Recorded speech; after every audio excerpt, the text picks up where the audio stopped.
Have you ever loved someone so deeply, only to watch them destroy you from the inside out? What would you do if the woman you built your future with destroyed yours behind your back?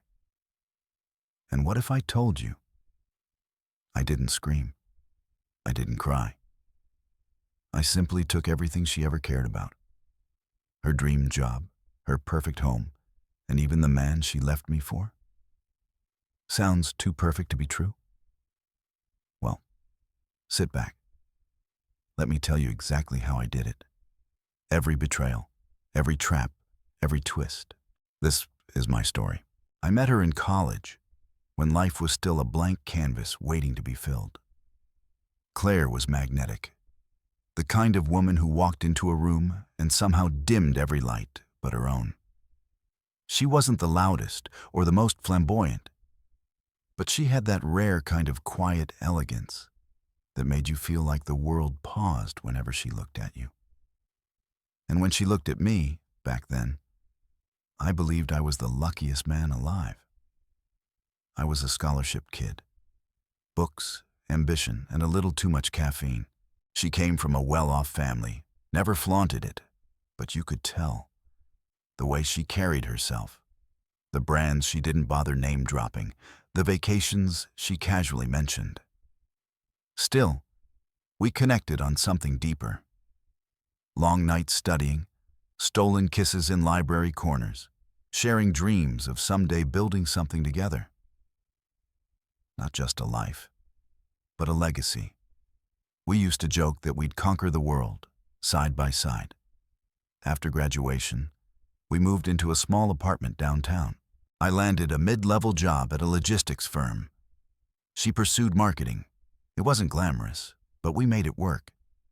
We built everything from the ground up. Our first apartment had a leaky sink and a neighbor who practiced the saxophone at midnight. But we were happy. And more than that, we were a team. Then came the promotions. Slowly, steadily, we climbed. I became operations lead, and she soared. Claire had that natural touch with people. She made clients feel heard, bosses feel admired.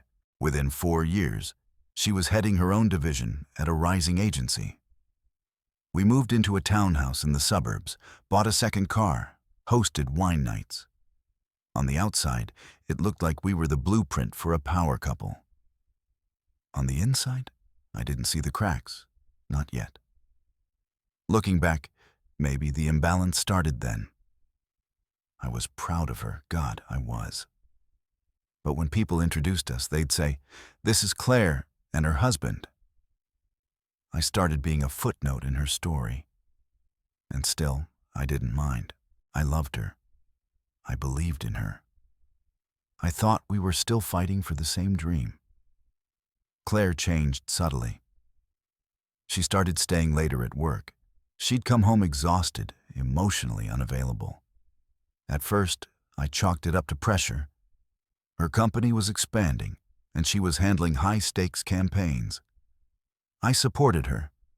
I cooked more, took care of errands, gave her space. She said she needed room to breathe, so I gave it. We'd planned to start trying for a baby the following year. She postponed it, twice. "Not the right time," she said. "We're just getting momentum."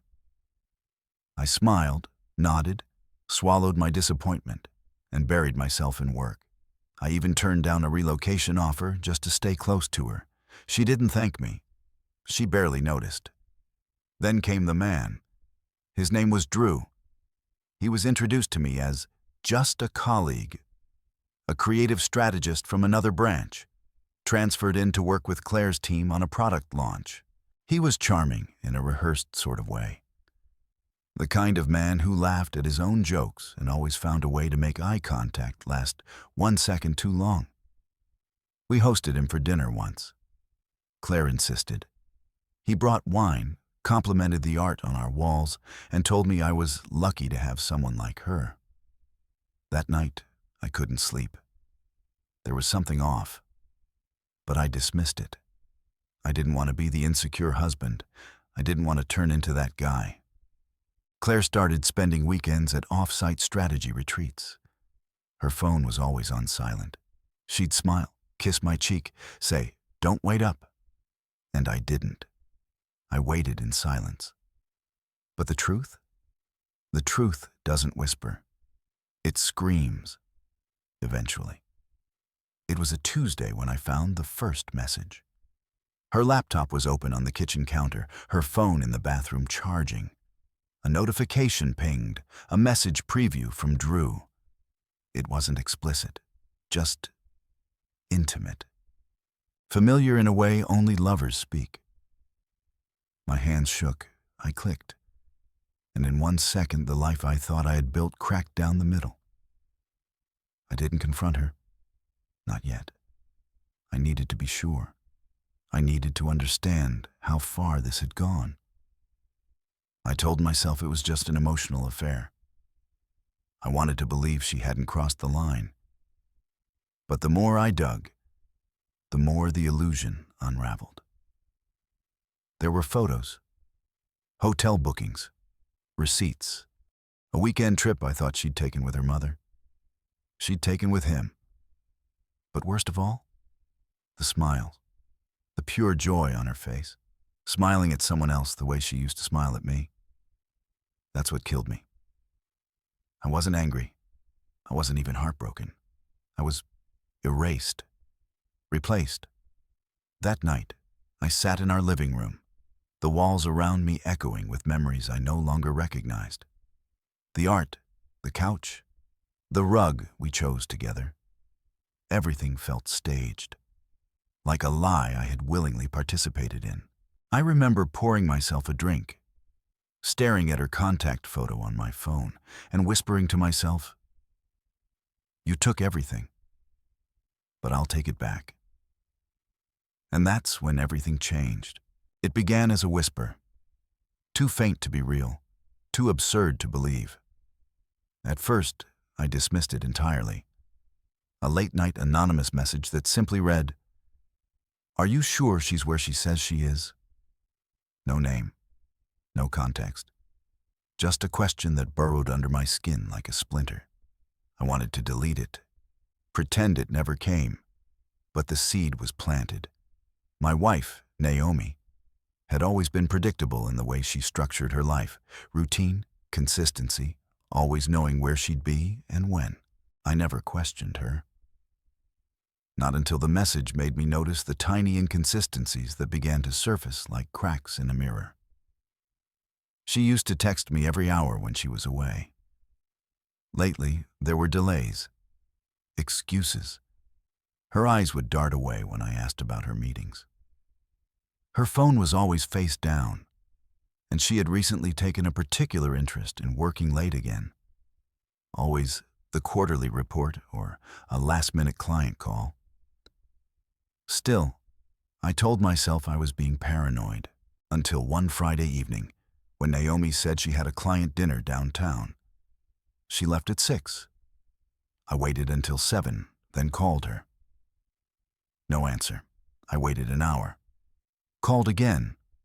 Voicemail. It wasn't until midnight that she returned, flustered, her blouse slightly wrinkled, hair messier than usual. She kissed me on the cheek like nothing was wrong. I didn't say a word. But I didn't sleep that night either. The next morning, I opened her laptop while she was in the shower. I wish I could say I hesitated, that I debated the ethics of invading her privacy. But I didn't. Not after weeks of doubt. I searched for anything, messages, photos, calendar entries. There wasn't much at first. She'd deleted almost everything, except one folder buried in the archives labeled Presentation V3. Inside were drafts of a real estate proposal. Harmless enough. Until I found a photo embedded in one of the slides, a photo not meant to be there. It was blurry, taken from a distance. But I knew that rooftop, and I knew the figure sitting beside her, their hands grazing under candlelight. It was our old friend, Ethan from college. Ethan, who had stood beside me at our wedding. Ethan, who had crashed on our couch when he lost his job. That Ethan. The weight of it crushed me instantly. I didn't scream. I didn't throw anything. I just sat there, numb, staring at that grainy image like it was a death certificate. A part of me died that morning. Over the following days, I became a ghost. I floated through meetings. I pretended to laugh. I looked at Naomi across the dinner table and wondered how long she'd been lying to me. I replayed every conversation with Ethan, every casual joke, every hug that now felt suspicious. I hated myself for not seeing it sooner.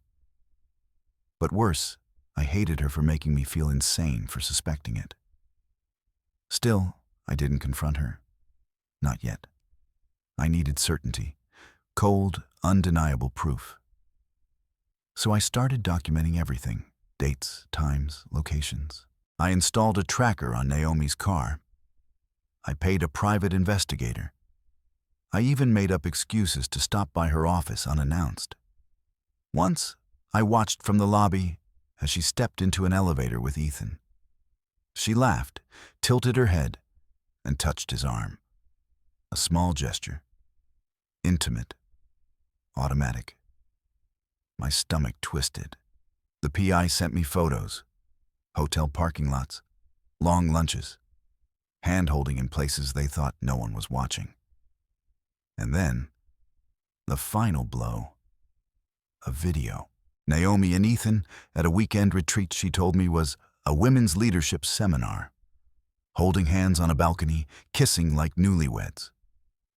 I watched it alone, in the dark, with a bottle of scotch and a heart that had finally shattered. And I cried. Not out of anger, but betrayal. The kind of betrayal that doesn't just break you, it remakes you into something else. Colder, sharper. But the worst came later. When my son, Caleb, asked me why Mom had been spending so much time with Uncle Ethan. "Do you think he's going to live with us someday, Daddy?" he asked, smiling innocently. I excused myself, locked the bathroom door, and vomited. That was the moment I knew. This wasn't just about me. It wasn't even just about Naomi.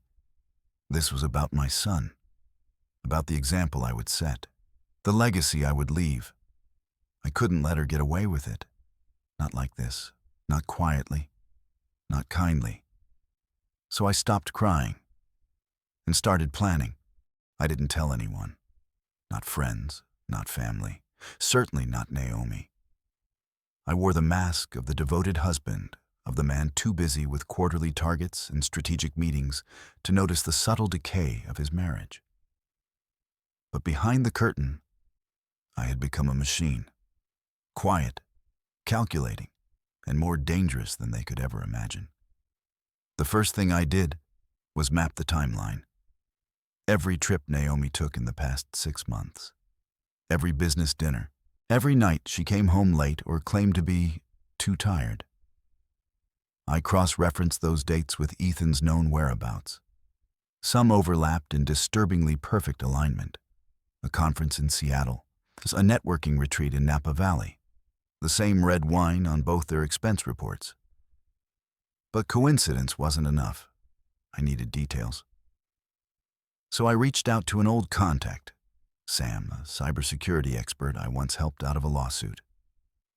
He owed me, and when I asked him to retrieve deleted emails and messages from Naomi's company account, he didn't hesitate. Within days, he delivered everything. Thousands of emails, most work-related.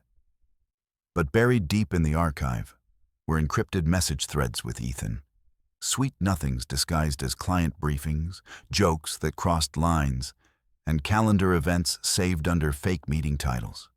It was in those exchanges that I saw the full extent of their betrayal. Ethan wasn't just my wife's lover, he was her escape plan. They talked about starting over, about a clean break, about how Daniel would understand eventually. Understand? No. Daniel would never understand. I began to stage the chessboard. The first pawn I moved was Naomi's assistant, Jenna. A kind woman, overworked and underpaid. I invited her to lunch one afternoon, pretending it was about an internal promotion. I asked her how Naomi was holding up under pressure, how her projects were going, and then I dropped a casual, almost innocent, "Has she been working closely with Ethan lately?" Jenna blinked, then nodded. "Yeah, pretty much inseparable lately. They even took over the Ridgeway proposal together. I thought it was odd. You usually handle Ridgeway." I smiled. Delegation, you know. But that was the opening I needed. I dug into the Ridgeway proposal, a multi-million-dollar client we had been courting for months, our biggest potential contract of the year, and Naomi, along with Ethan, had been tasked with finalizing the presentation. What I discovered made my blood boil. The client had pulled out. No explanation. Just a terse email stating they didn't feel confident in the professionalism of our representatives. I called the contact at Ridgeway directly, a risky move. And what he said confirmed my worst suspicion. "We saw some concerning behavior between your team members. It was inappropriate. We're not interested in working with a company that blurs personal and professional lines." Their affair had cost us everything. Not just love, not just pride, but actual, tangible damage. And I wasn't going to let that go. I partnered with Jenna again, this time giving her permission to leak the Ridgeway withdrawal reason to the company's internal audit team. Within a week, an emergency meeting was called. Naomi and Ethan were summoned. So was I. They didn't see it coming.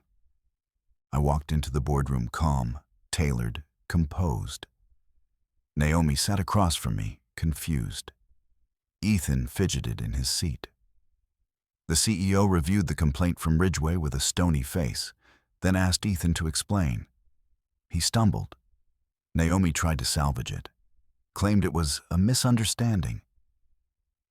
I stayed silent. Then the head of HR presented the internal emails Sam had decrypted. Not the love notes, not the romantic dinner reservations.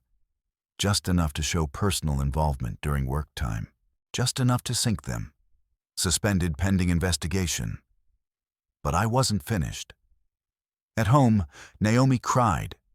She begged, said it wasn't what it looked like, claimed she never meant to hurt me, that it just happened, that she was confused.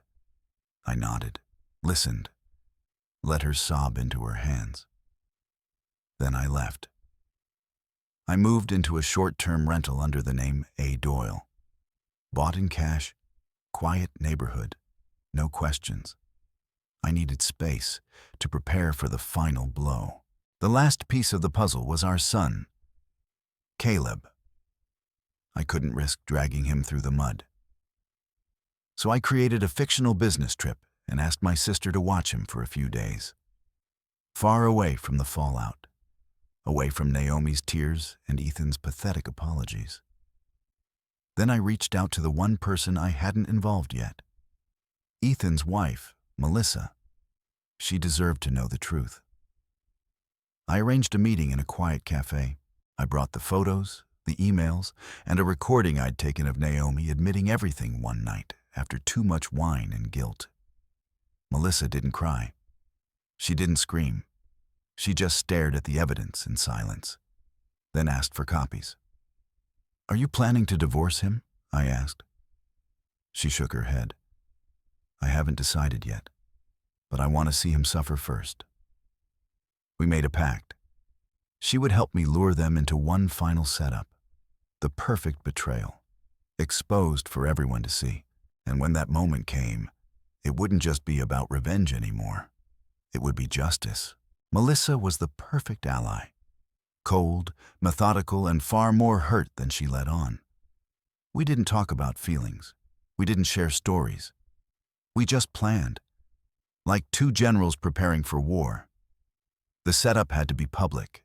Not loud, not violent, but devastating. The kind of revelation that wouldn't allow for whispers or denials.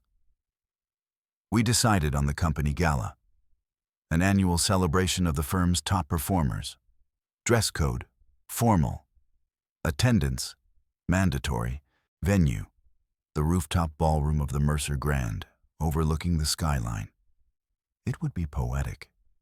Because 6 months ago, Naomi had whispered into my ear at that very same event that we were invincible, that nothing could ever break us, that we were building an empire together. Now I'd let her watch it crumble under her own feet. We arranged for the AV team, through a quiet favor from a friend of Melissa's, to prepare a short surprise presentation to honor the best collaborators of the year. But instead of boring graphs or sappy testimonials, we'd give them something more intimate. Melissa had combed through their shared cloud folder, found photos, texts, even voice memos Naomi sent Ethan. One recording stood out. It was Naomi, giggling softly, saying, "He has no idea.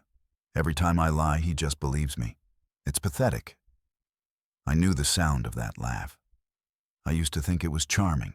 Now, it made my skin crawl. We clipped that into the end of the reel, but we weren't done.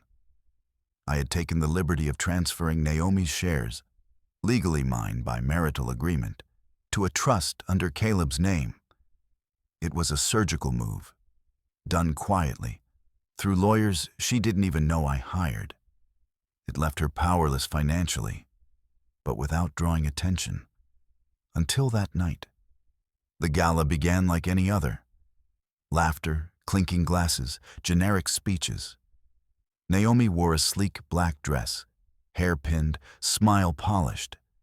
She looked at me across the room, unsure. I gave her nothing. Ethan stood beside her, confidence flickering under the spotlight. They still thought they had time, that the investigation would clear them, that I was just the wounded husband licking his pride. They had no idea what was coming. Midway through the evening, the lights dimmed. The host announced a special tribute to collaborative excellence. The screens lit up. At first, it was innocuous. Clips from past projects, team photos, success highlights. Then came the private photos. Naomi and Ethan, at a wine bar, in a hotel hallway, kissing behind the booth of a conference room. The room fell into stunned silence. Then Naomi's voice. "He has no idea. Every time I lie, he just believes me. It's pathetic."